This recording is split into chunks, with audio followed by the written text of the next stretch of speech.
Good morning everyone. Welcome to my channel Bio by DS.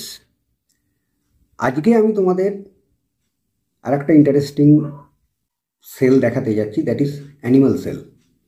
আমি গতদিন তোমাদের দেখিয়েছিলাম প্ল্যান্ট সেল, আজকে দেখাচ্ছি অ্যানিমাল সেল। যারা আমার গতদিনের ভিডিওটা দেখোনি তারা দেখে নিলে তাহলে তোমরা এর ডিফারেন্সিয়েট করতে পারবে বা পার্থক্যটা করতে পারবে প্ল্যান্ট সেলের সঙ্গে অ্যানিমাল সেল কীভাবে আলাদা। তো অ্যানিমাল সেল তো অনেক রকম হয়, আজকে আমি তোমাদের যেটা দেখাবো সেটা হচ্ছে এপিথেলিয়াল সেল অর্থাৎ আবরণী কলা, বা আরও ভালোভাবে বলতে গেলে স্কোয়ামাস এপিথেলিয়াল সেল বা আইসাকার আবরণী কলা। কেন এই সেলটাকেই আমি নিলাম? কেননা এই প্র্যাকটিক্যালটা যেটা আমি করে দেখাবো তোমাদের, এই প্র্যাকটিক্যালটা কিন্তু করাটা খুব সোজা এবং এতে খুব তাড়াতাড়ি প্র্যাকটিক্যালটাও হয়ে যাবে এবং তোমরা খুব তাড়াতাড়ি অ্যানিমাল সম্পর্কে একখানা ক্লিয়ার কাট ধারণাও পেয়ে যাবে। তো এই প্র্যাকটিক্যালটা করার জন্য আমি যেটা করব, তবে হ্যাঁ তার আগে বলে রাখি, আমার গতদিনের ভিডিওটা যারা দেখোনি তারা তো দেখবেই, তার সঙ্গে আমার চ্যানেলটাকে সাবস্ক্রাইব করো আর পাশে থাকা বেল আইকনটা ক্লিক করে দিও, যাতে পরবর্তী যে ভিডিওগুলো আসবে সেইগুলো যাতে তোমরা নোটিফিকেশানটা পাও এবং তোমরা দেখতে পারো। এরমভাবে প্র্যাকটিক্যালি যেগুলো আমরা দেখি বা দেখতে পাই না, তোমরা বইতে হয়তো পড়েছো অনেক কিছু, কিন্তু সেগুলো সবসময় দেখা যায় না, সেরকম পরপর অনেক ভিডিও আসবে যেগুলো আশা করি তোমাদের দেখতে ভালো লাগবে। তো যাই হোক, এই প্র্যাকটিক্যালটা করার জন্য আমি যেটা নিয়েছি প্রথমেই সেটা হচ্ছে মেথিলিন ব্লু। এই স্টেনটাকে ইউজ করা হবে। আমি আগের দিনও বলেছিলাম যে আমরা কিছু করবার সময় একটা স্টেন ইউজ করি। স্টেনটা হচ্ছে একরকম ডাই। অ্যাকচুয়ালি কেন করা হয়, যদি ব্ল্যাক অ্যান্ড হোয়াইট আমি তোমাকে দেখাই না, তুমি কোনটা নিউক্লিয়াস কোনটা সাইটোপ্লাজম তুমি আলাদা করে সেরকমভাবে ডিস্টিংক্ট করতে পারবে না, পার্থক্যটা তুমি বুঝতে পারবে না সাদা কালোতে। যার জন্য সেটাকে বোঝাবার জন্যে আমরা স্টেন ইউজ করি। তো এই প্র্যাকটিক্যালটা করার জন্য আমি যেটা নিয়েছি সেটা হচ্ছে মেথিলিন ব্লু, একটু ওয়াশ বটলে জল আছে, একটা স্লাইড, কভার স্লিপ। আগের দিনই আমি বলেছিলাম কভার স্লিপটা কি, একটা পাতলা কাঁচের আর কি আঁশের মতো একটা টুকরো, একটা নিডল আর ওয়াচ গ্লাস। তো এইটাকে করার জন্য আমি প্রথমে কি করব দেখো, প্রথমে আমি একটুখানি মেথিলিন ব্লু আগে নিয়ে নিলাম এই ওয়াচ গ্লাসে, বেশি না 2 ফোঁটা নিয়েছি। এবার এর সঙ্গে আমি অল্প একটু জল মিশিয়ে নেব।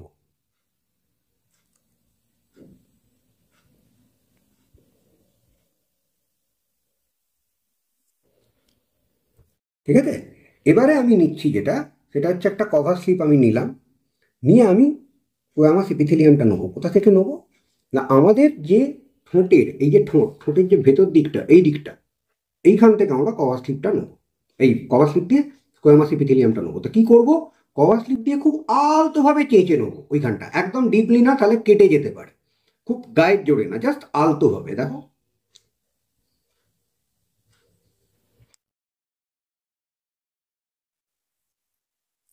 এবারে এইটা একটু ভালো করে দেখো, এর গায়ে এই যে কভার স্লিপটা আমি নিয়েছি, এর গায়ে একটু স্যালাইভার সঙ্গে একটু সাদা সাদা মতো উঠেছে মিউকাস।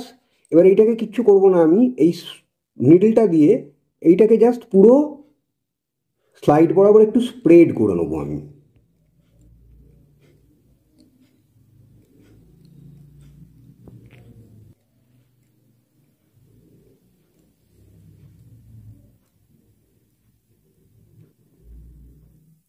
হলো, এবারে আমি কভার স্লিপটাতে স্প্রেড হয়ে গেল পুরোটা। এবার স্লাইডের ওপরে আমি 1 ফোঁটা মেথিলিন ব্লু দেবো, দিয়ে এই কভার স্লিপটাকে ধরে যে দিকটা আছে সেই দিকটা এর ওপর উল্টে দেবো। তবে ওই যে বলেছিলাম ঝপাং করে ফেললে হবে না, আস্তে আস্তে ফেলতে হবে। অর্থাৎ এইখানে নিডলটা দিয়ে এইটাকে আলতো করে এইভাবে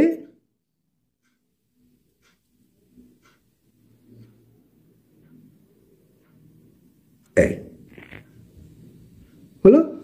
তাহলে দেখো পুরো কভার স্লিপের তলাটা আমার নীল হয়ে গেল।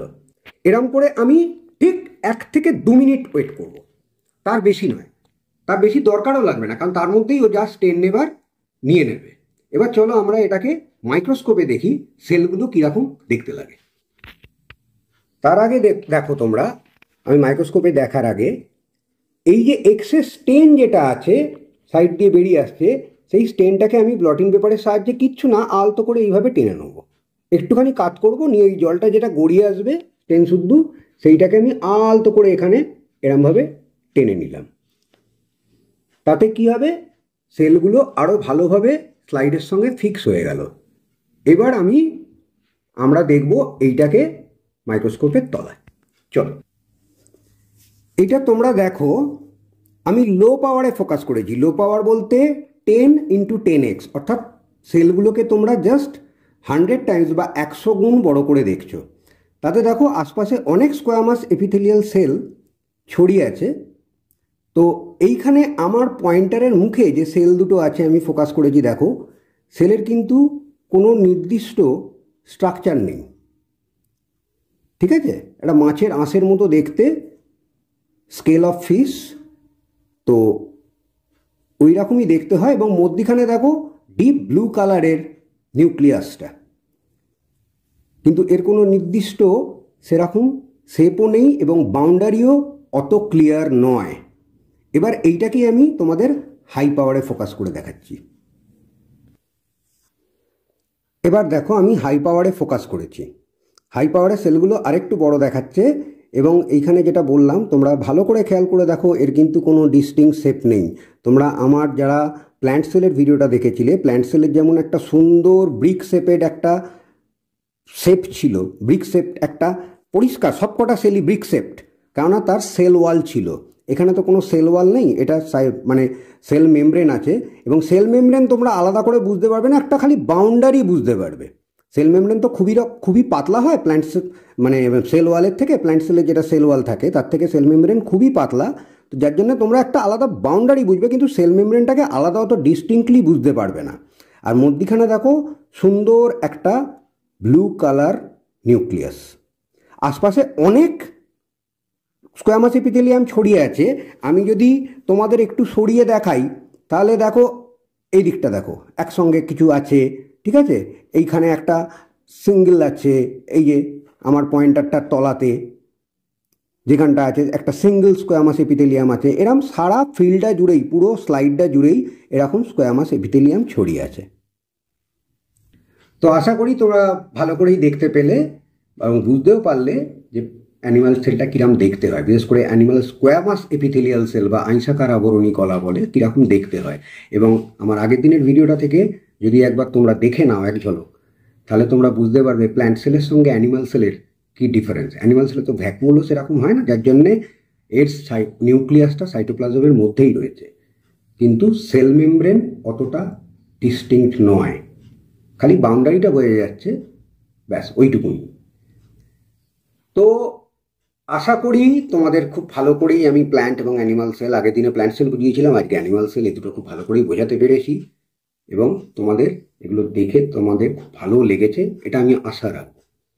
এবং এর থেকে তোমরা শিখতেও পারবে ভবিষ্যতে কি করে কোনো প্ল্যান্ট সেল বা অ্যানিমাল সেল দেখতে হয়, কি করে প্র্যাকটিক্যালগুলো করতে হয়। তো যদি তোমাদের ভালো লাগে, আশা করি ভালো লেগেছে, তোমরা চ্যানেলটাকে প্লিজ সাবস্ক্রাইব করে দিও এবং পাশে থাকা বেল আইকনটা ক্লিক করে দিও। এবং একটা এর এগেস্টে তোমরা কমেন্টও করতে পারো, তোমাদের কেমন লাগলো।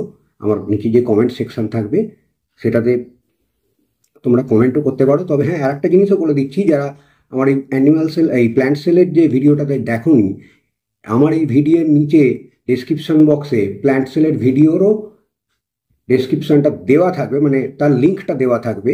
তো ওখান থেকে কেউ ক্লিক করেও প্ল্যান্ট সেলটা দেখে নিতে পারে, ঠিক আছে? তো আজকে এই পর্যন্তই থাক। আশা করি তোমরা সবাই ভালো লেগেছে সবার এটা। সবাই সুস্থ থেকো, ভালো থেকো, গুড নাইট।